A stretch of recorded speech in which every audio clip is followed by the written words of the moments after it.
Now, what's going on with you and Trump? You and Trump have some kind of beef going. What happened? It seems like you two should be good friends. I can't imagine what happened. Why should we be? I'm just teasing. Have you had him on your? You ever had him on your show? Of course not. No. I mean, I asked for years, and he always lied and said, "Oh, I'll be there," and he never showed up. I'm glad he didn't, because you know he turned out to be such a first of all, a terrible racist. So I don't feel bad by anything I say about him. He's the one who's been tweeting mean things about me. Right. And you know, look, I'm not looking for a feud with Donald Trump, and I certainly only wish the best for the syphilitic monkey who does his Twitter feed. But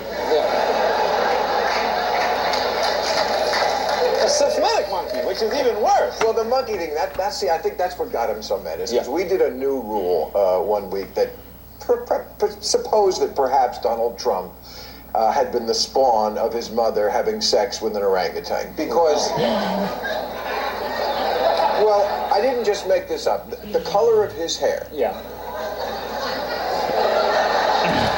And the color of an orange orangutan is the only two things in nature of the same color. So, is that what this? Oh, there you go. Jay, I wonder what that was for today. I'm not saying it's true. Right. I hope it's not true. Right. But unless he comes up with proof, I'm willing to offer $5 million to Donald Trump.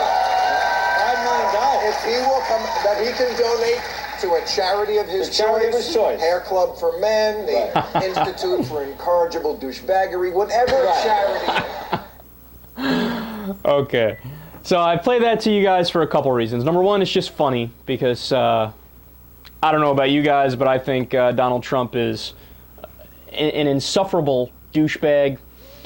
And look, that's really funny, but there's actually a serious point to be made here, and that's specifically about what Trump did to Obama, right? So what Trump always does, and what he's been doing for so long, particularly about the whole non-issue of birtherism, is he flips the burden of proof, right? And that's what Maher did right there, just jokingly, because it's fun and it illustrates a point. It's Trump always goes, look, I'm just asking questions. Some people say you're not a citizen, President Obama, so prove to us that you are a citizen. Now, notice what he does there.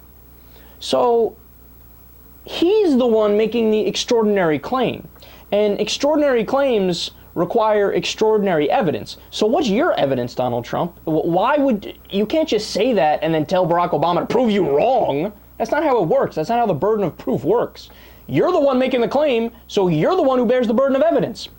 But, you know, basic rules of logic don't stop Donald Trump from going out there and spewing nonsensical things.